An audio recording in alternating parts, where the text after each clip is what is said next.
All right. Happy Wednesday, everyone. Good afternoon. Hope you are doing well. I'm Michelle. I'm joining from Amiskwachee-Waskagan, Edmonton Treaty 6 territory. Just acknowledging the beautiful day that has been given to us. So I hope wherever you are, you can acknowledge the beautiful day that has been given to you. I was just talking and saying how I love a cloudy day, and we got clouds here. I think the rain, we need rain. The land, Mother Earth needs the nurture and the love.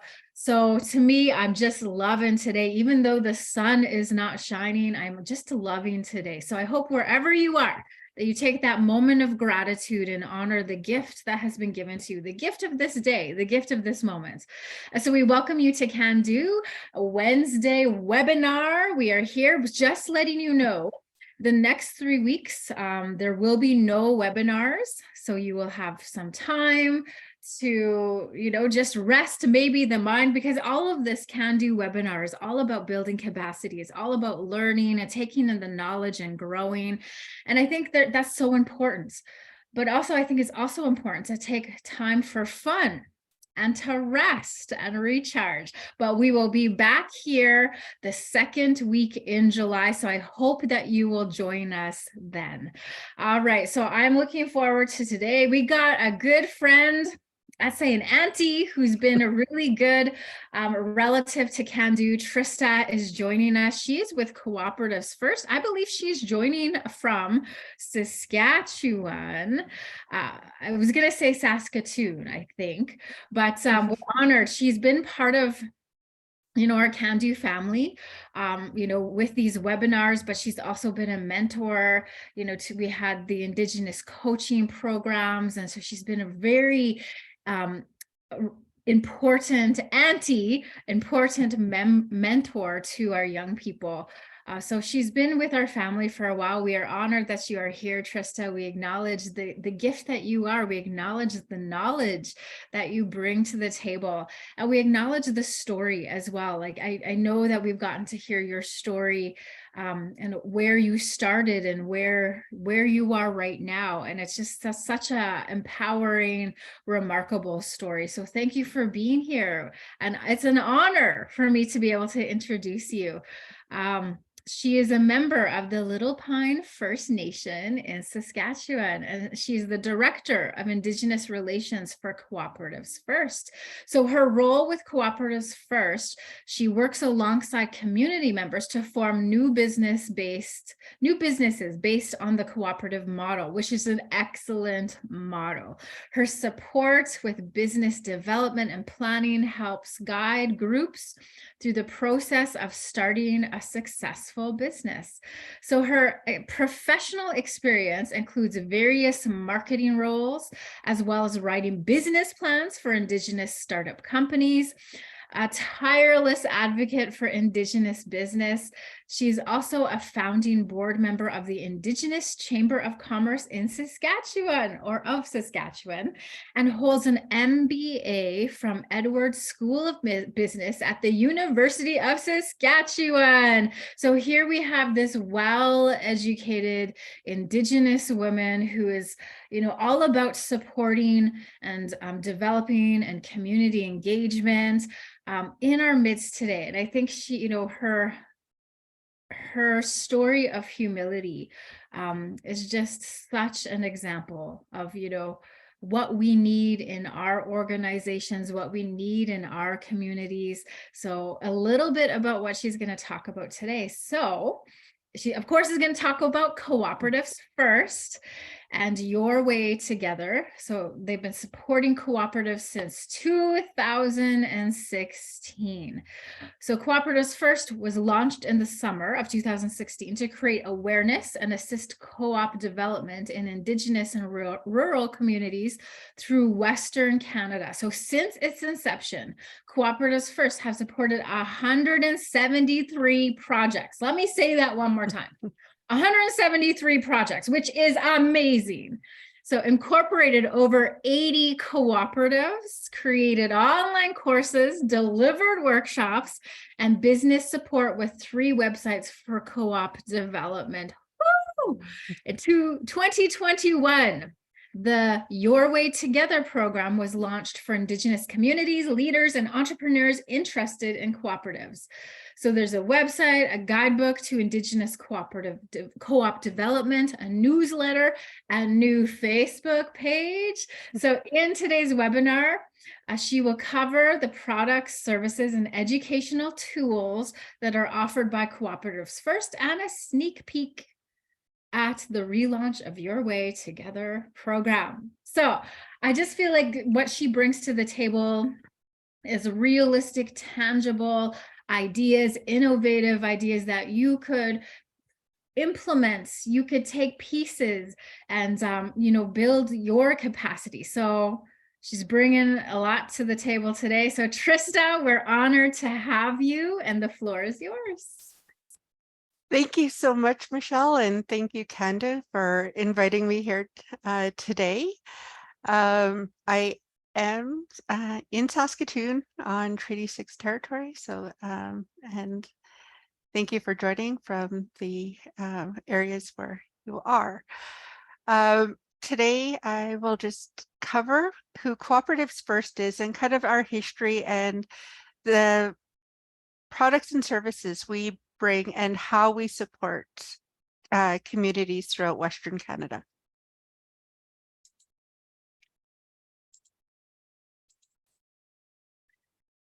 So we've been supporting cooperatives since 2016. And just a little bit of overview of today. So kind of who we are, our story, our goal into education, and really our resources, learning tools, Your Way Together. And I'll share with you a little bit of our learnings with working within Western Canada for the past 7 years. And then just a highlight of kind of where we've kind of come to. So our organization, we are a business development organization focused on the co-op model. And so where we started from was the Cooperative Innovation Project. This project was done at the Center of Cooperative Studies at the University of Saskatchewan. And it really took a look at the cooperative landscape across Canada and to see if why there hasn't been a large growth in cooperative businesses. And really, they wanted to know, is it still relevant? And why aren't we seeing more cooperatives form? So for a large number of months, there's over 2,000 surveys, 26 community meetings, all the way up to the Arctic, and interviews with cooperative studies. So just right across Western Canada within these community visits to see whether or not, why there's no growth in cooperatives. So the results of this study found that there is still interest in community-based solutions and communities coming together and working together and forming these organizations or businesses or structures to have a community approach and a communal approach where people's voices are heard and it supports locally. But the reason why there hasn't been a growth was the lack of awareness of what a co-op is. So as mentioned in my biography, I do have an undergraduate and a master's in business, but yet as a student, I did not hear about cooperatives at all. And it's funny that the College of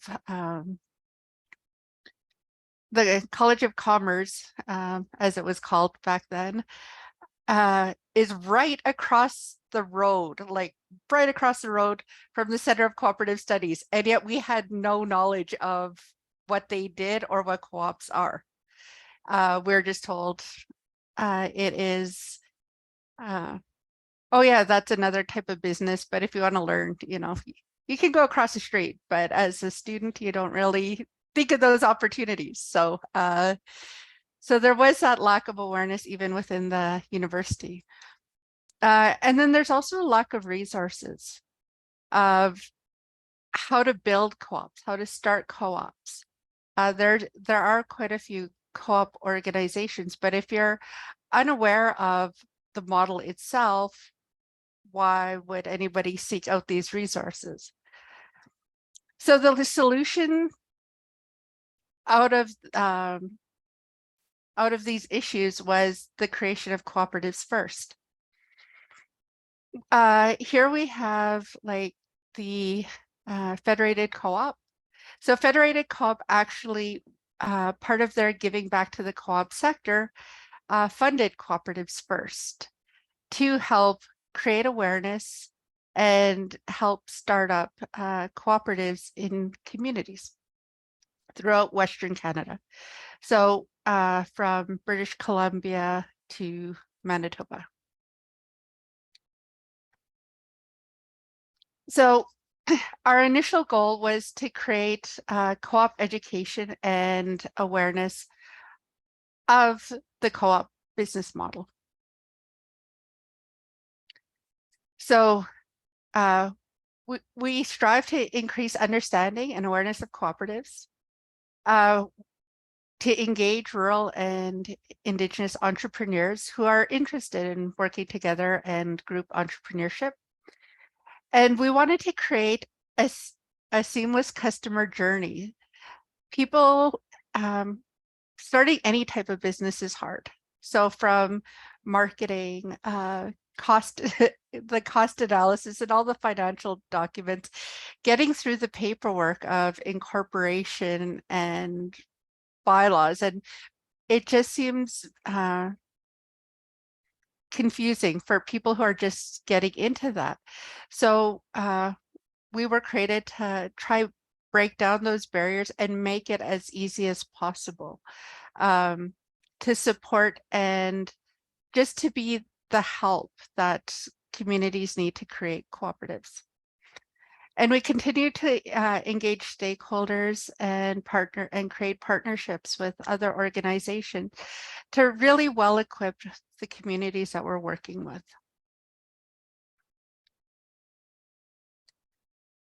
So we, throughout our process, we've been creating online tools and different types of interactive tools that to help create this awareness of co-ops. So we do this through our social media. So we do have both a Cooperatives First Facebook page. We're on LinkedIn, Twitter, Instagram, TikTok. And we really want to share stories and examples of people who are coming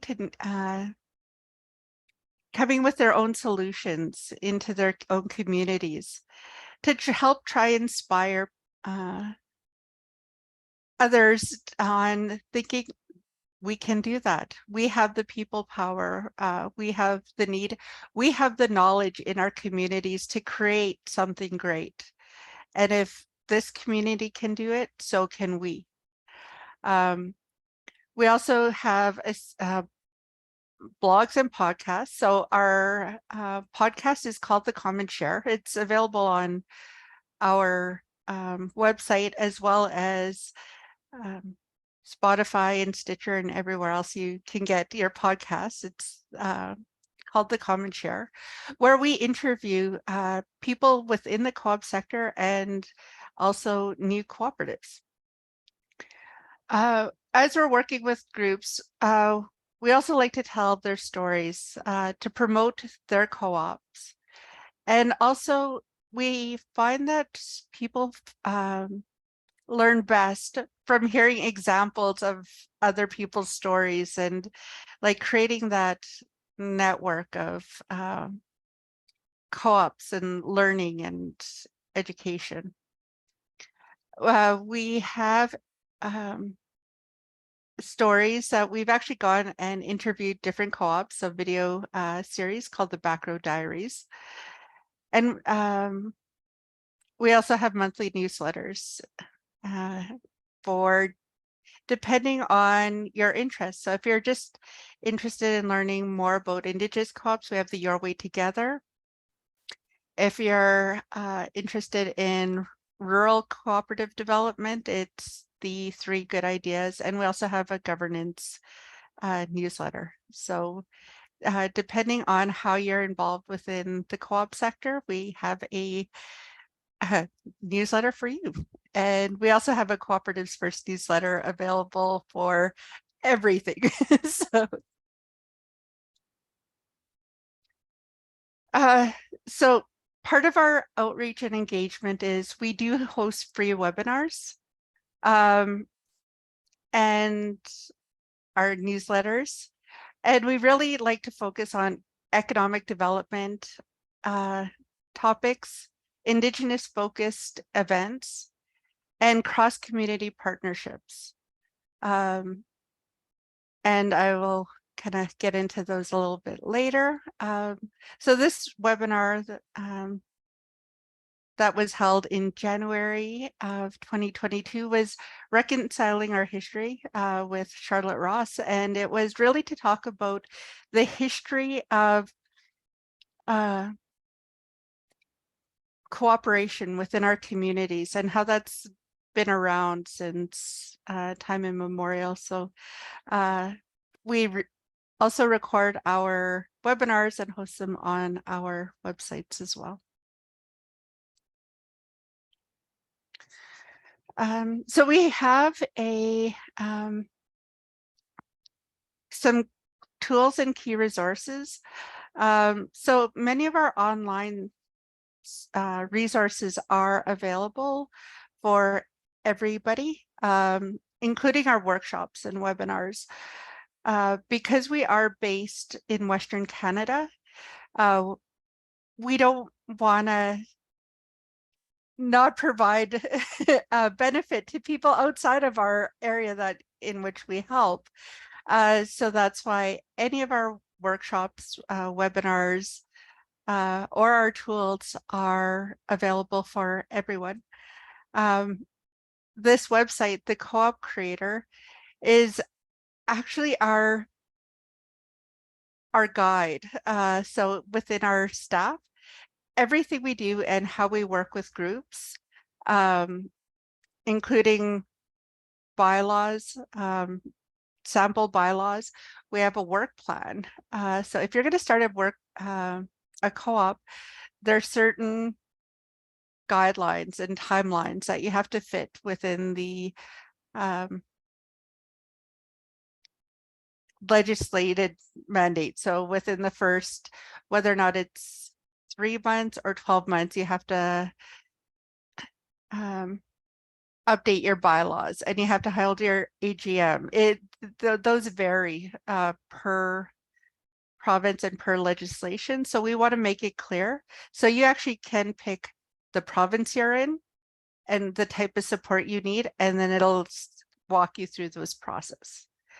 If you are in Western Canada, we could actually continue and you'll get a dedicated relationship manager, which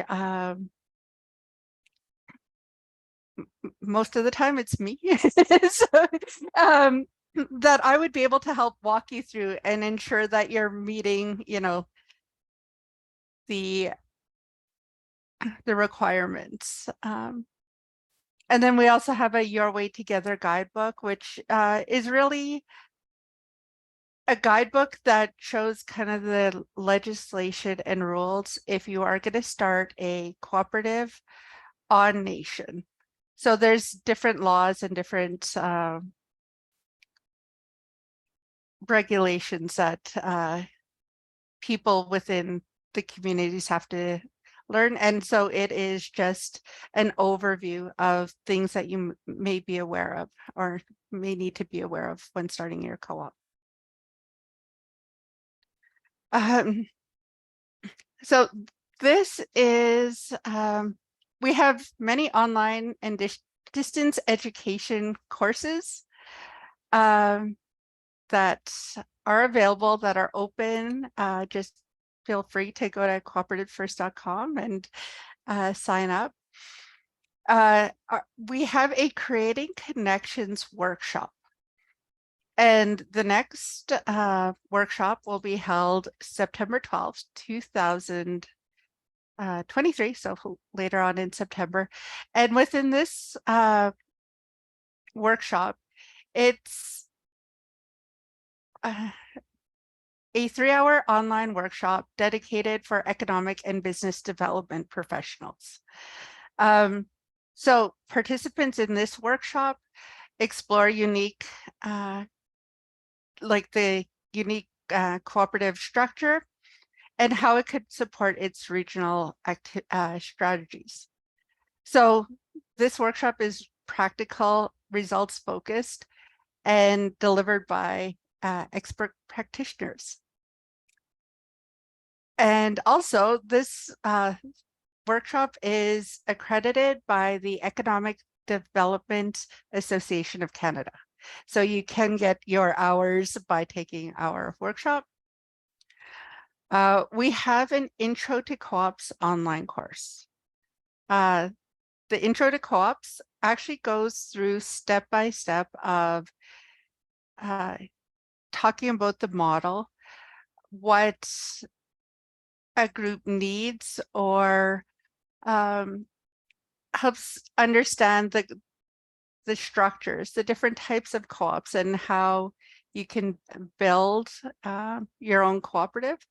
So some of the modules within this course is the basics of the co-op model, an overview of Indigenous co-ops in Canada, how to get more involved in your co-ops, how to start a co-op business, and also insights into how co-ops address difficult situations.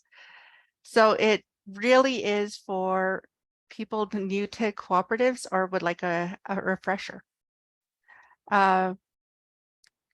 have the Co-ops in Canada course, and we have a Good Governance Matters course that really takes what it means to sit on a board of a co-op. So different scenarios, we use case studies and a lot of lessons learned on how the board and management and their roles and how to interact and create great co-ops.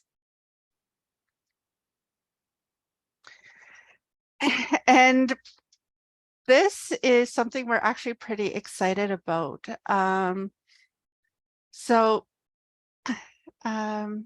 We are launching a new course on June 19th, and we're kicking it off with a free webinar called Being an Ally.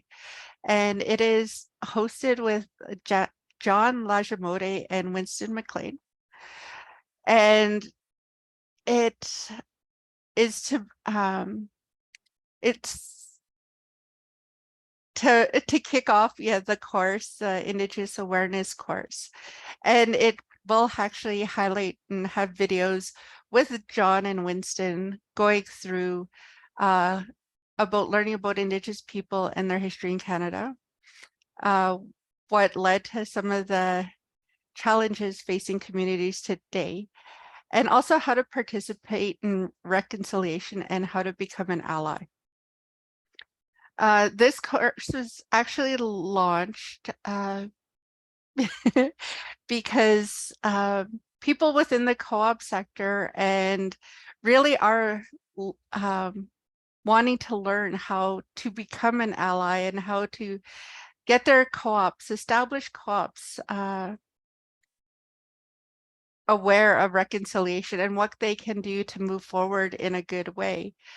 And for us, we wanted to bring in our friends and professional facilitators and experts on this topic to discuss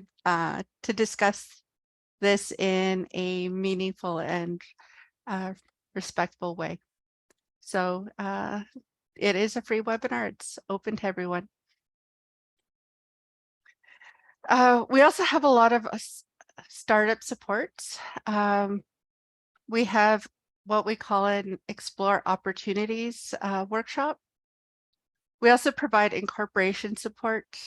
We have business support and board governance training. One aspect of the business support that we really help with is we don't provide a business plan or feasibility study. We work with groups to equip them to build their business, understand their business, and plan for the long term.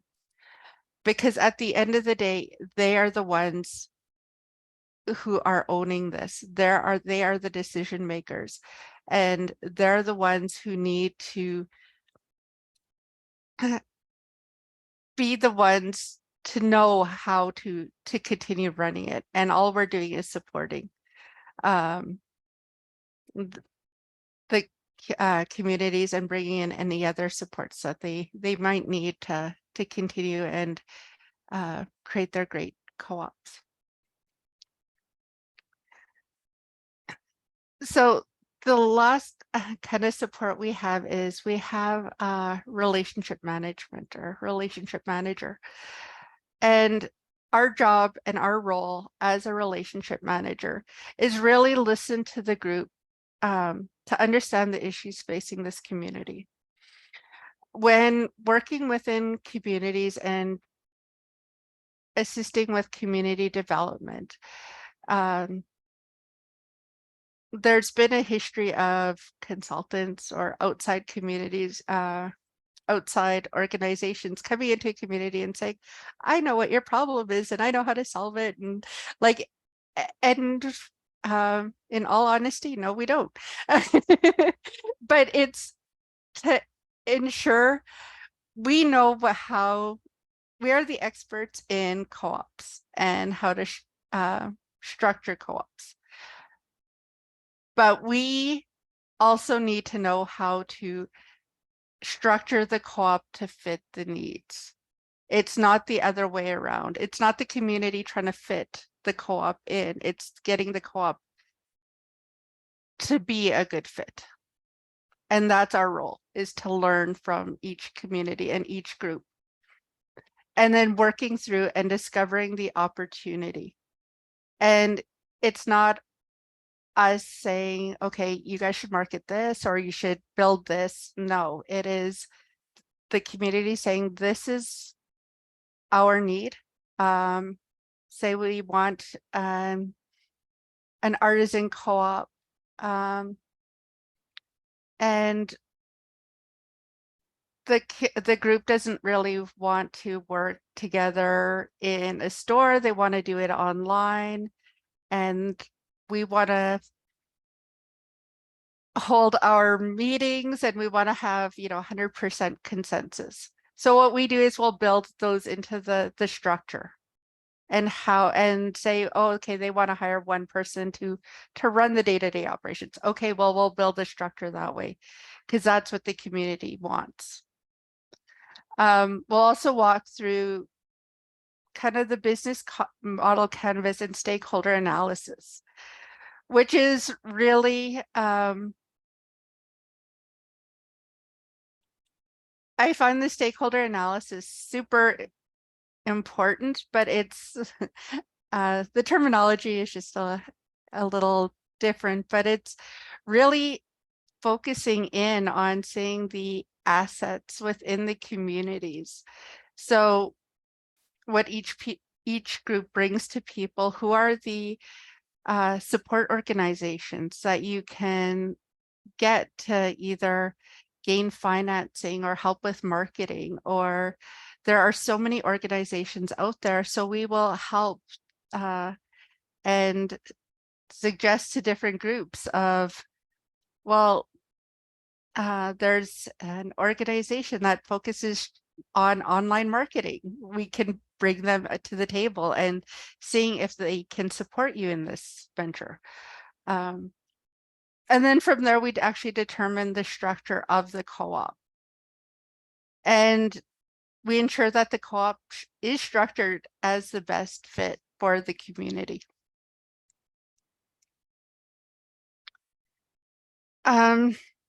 So I'm going to I'm just going to talk about one example of a group that we worked with.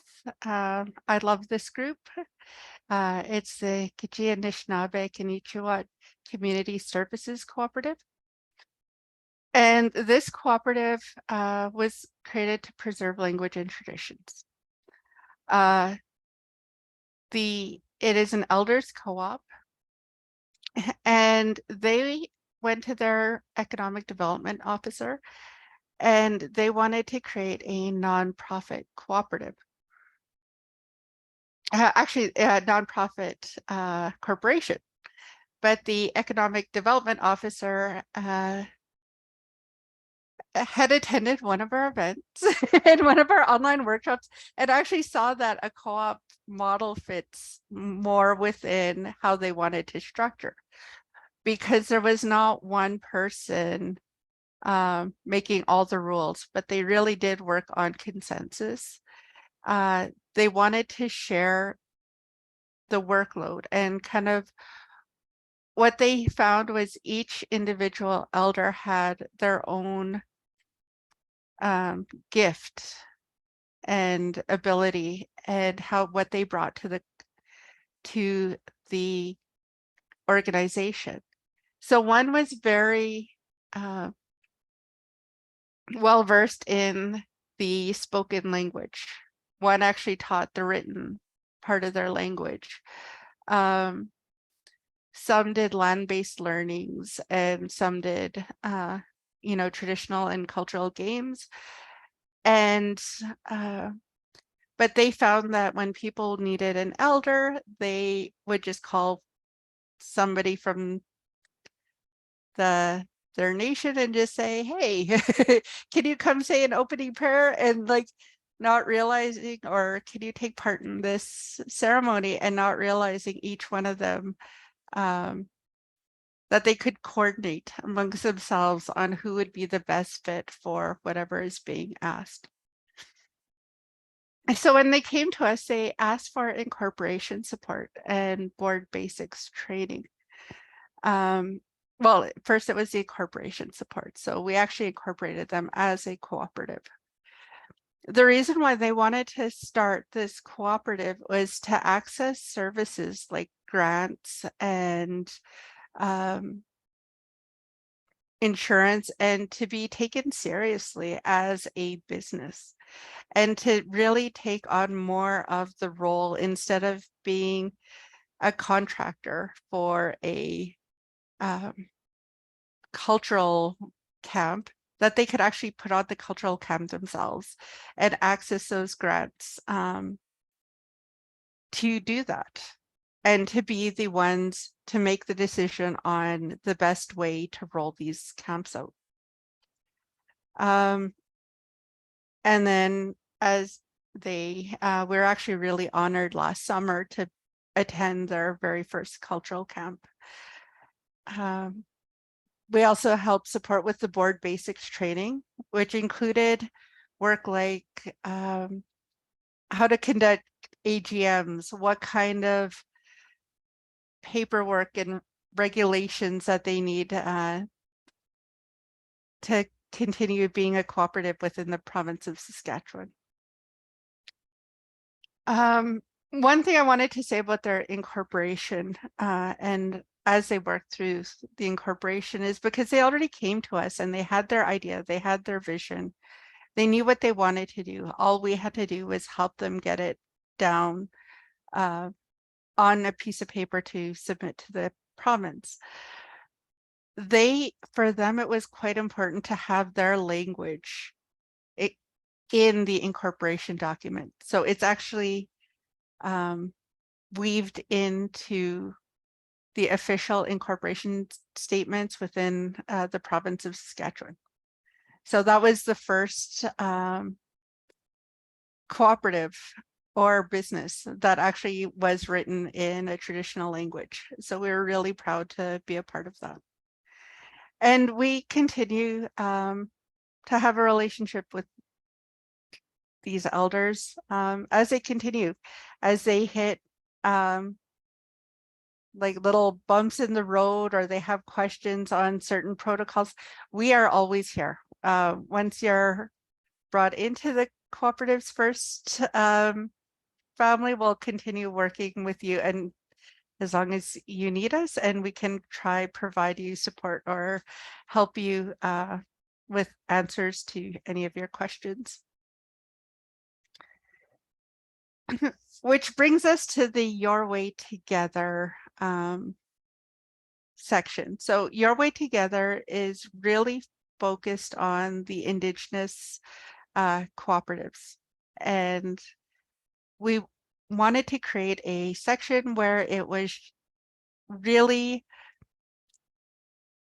focused from an Indigenous lens. I didn't want it to be just a small subsection. We actually have a whole website just dedicated to Indigenous cooperative development. So our new website is actually under construction, and it will be launched in July. So this is the hub of our Your Way Together campaign, and it's just dedicated to Indigenous cooperatives, and where we'll feature news stories, podcasts, videos, and success stories of cooperatives throughout both Western Canada and abroad. And if you have a business idea, and you just want to see if the model would fit or want to learn more about co-ops in general, this is a great resource. The Your Way Together website is available now, but our new website will be launched in July. So we have a monthly newsletter. So we have our monthly new information on events related to Indigenous co-ops and kind of what we're doing, where we're traveling. And we also highlight helpful co-op creator tools. So co-op such as like hosting a community meeting and preparing for your first AGM. So those are all the tools we have on the Co-op Creator. And to sign up for the newsletter, you can go to yourwaytogether.ca. So we have a Your Way Together Facebook group. This one is really connected, and it's more casual, so we could have more fun with our Indigenous co-ops and who want to learn about co-ops, or may just have a question. But we really try to bring in Facebook Live sessions with business supports and organizations. We have contests on the site. So this last month, we actually gave away a $100 co-op gift card to tell us within the group is what event, or mostly what event brings people together within your community. And our winner for last month's contest was Amber in Vancouver, who shared a story on how her community comes together once a month to feed the homeless. So it's not really about just cooperatives, but just bringing people together, sharing experiences, and the good that that can come out of collaboration. And we also do profile Indigenous co-ops. We have a couple Your Way Together webinars and workshops. One is regional synergies. We will be having one over the summer. The date is yet to be confirmed, but the regional synergies webinars are the webinars where we bring our rural economic developers, municipalities together and showcase where municipalities and rural communities partner with Indigenous communities and what good has come out of bringing out these relationships. So back in October, we highlighted one called Beyond the Land Acknowledgement. So it was really a great story of how one cooperative out in BC wanted to include more Indigenous representation within their event and their co-op themselves. But the difficulty I think most co-ops face in rural communities is, how do we start this conversation? Where do we, how do we start? Like, we want to become an ally, or we want to take part in reconciliation, but we don't know how, and we don't want to offend.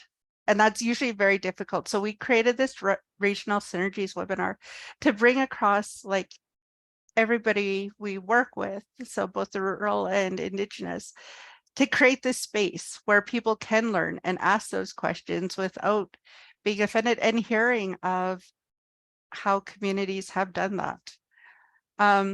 We also have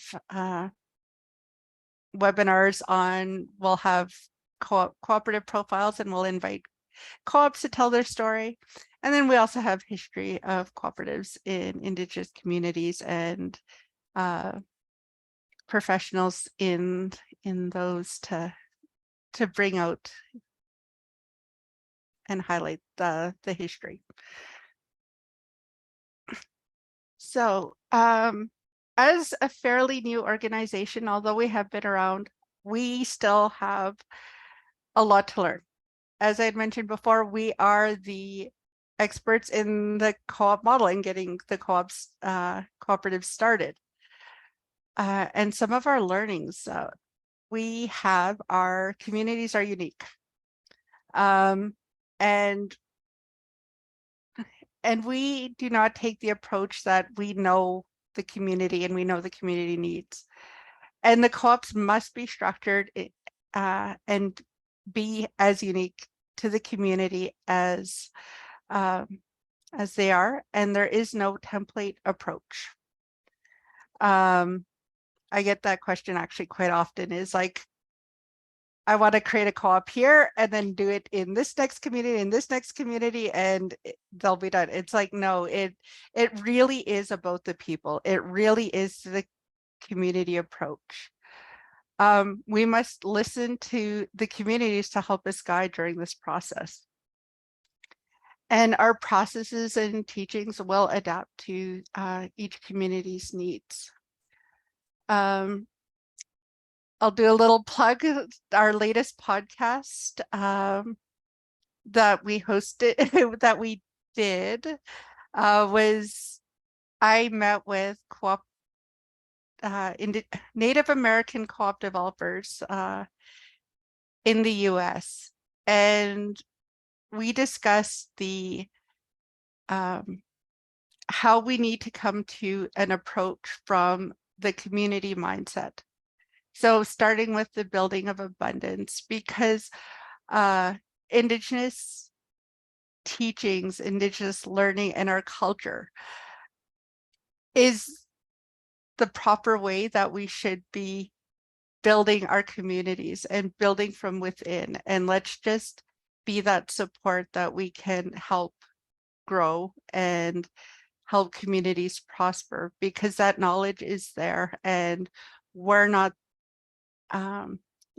as a cooperative development, we are adapting to the community's needs and the community's knowledge. So a few of our results is, yeah, in the last 6 years, now it's 7 because we just had our birthday. So we've had our 3 online courses, our workshops, 3 websites, 3 unique newsletters, over 100 articles, 40 plus podcasts, 50 plus tools. We've had over 3,000 people come and learn. And we have about 2,700 weekly site visits. We have over 175 projects and leading up to 60 plus new co-ops. So thank you for sitting through the presentation. Stay in touch. Here is my contact information. So if you feel like reaching out, feel free. And thank you. Oh, well, thank you so much, Trista. I just feel like there's so much resources that you have available to, build that capacity. And even like, I was just amazed that you have, I know because I think you said you don't use templates, but even to help somebody if they're doing their first AGM, right? Like how important is that? If you've never done an AGM, this is kind of new in your field, and to have a resource that's willing to like, give you some tools and to show you the ropes. I just think it's incredible. Of all the things that you offer, it's empowering. So thank you for your workshop. Thank you for letting us know what's going down. Ken has a question. What are the benefits that Cooperative offer to customers that keep customers using co-ops?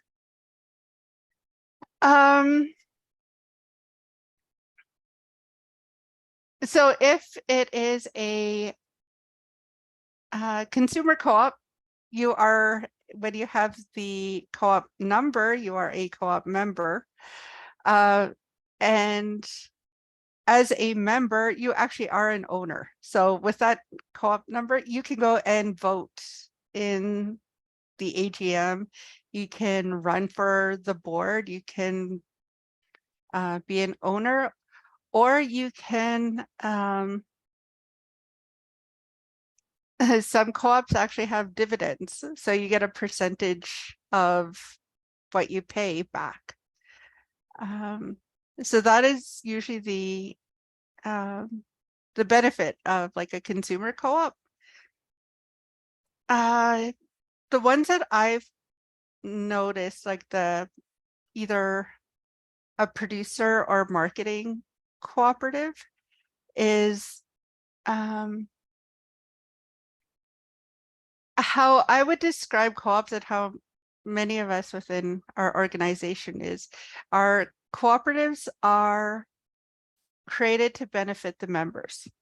So whether or not it's getting your product out to market or reaching a bigger selling base, or accessing goods. So there are co-ops that do bulk purchasing. And I'm actually a little surprised when I meet new businesses that are not co-ops, but they are actually part of a buying club co-op to bring their individual costs down. So like, it's such an interesting model and an interesting way of organizing. So that's how, and it's so versatile. So that's why, like, I want to hear how I can make a co-op fit, because we've come with such different examples throughout Western Canada of how people want to organize, from worker co-ops of midwives that just wanted to create their own clinic, to landscapers out in Calgary who wanted to incorporate like natural landscaping and traditional landscaping of medicines and traditional foods into like the city setting. So like, it really depends on how the members want to see their benefit. And some members want to just do good and use the like the elders. So they saw a need for culture and language revitalization. So like, and they're all working together, and they're all working together and making it stronger. So it's kind of the power in numbers. So Thank you. I was looking for a competitive advantage. I wondered what makes it tick. For example, if you're a consumer, is it a practice of consumer cooperative to give a price advantage, or if you're selling goods to a particular commodity, do you look for some particular competitive advantage to have the people buying from you and having people knocking on your door? That was the main question, was how do you fit that in? I realize that it's benefiting the members, but what keeps the people other than members knocking on the door? okay. So what is, the dividends? So the payments of coming, of purchasing. And then another example is there is a co-op in Regina. It's the Ukrainian grocery co-op, and it has been around for many, many years. And so they have unique products. And it started with people who just wanted products that they couldn't get anywhere else. And usually that's where co-ops really grow and thrive and start, is when people cannot get those products elsewhere. So so they actually start from customers trying to get those and trying to access that, and doing a group buy, and then actually going to having a physical location. So Thank you. you're welcome. Thanks, Trista. It just seems to me that the co-op model is just really empowering the people and allowing them the autonomy to do what they want to see done and within their communities. I just think it's brilliant. And I always think many moons ago, when I lived with my parents, so that was many when the dinosaurs were but I think I always think co-op, I think that generation. But what you're talking about, what you're bringing to the table today is very much applicable to our lives and to our communities and to what, we want to do. It's possible. So I just think it's so great that you were able to share a little bit, give us a little bit of insight of what you do, what you're involved in. And it just sounds like very powerful, rewarding, and empowering work. So thank you for all that you do. I know you're coming to Edmonton, so feel free to send me a message. I would love to hear, what's going on here in terms of your work, because I would love to support. I think that that's important as well. So thank you for being here, and thanks everybody for joining. And check out, there's some really good resource out there. So be sure to check out the website. You have this on all your social media platforms. So they're out there. Ask questions, get curious, and also to support those other businesses that are doing this good work. So thank you, and have a good rest of the day, everybody. Thank you. Be well.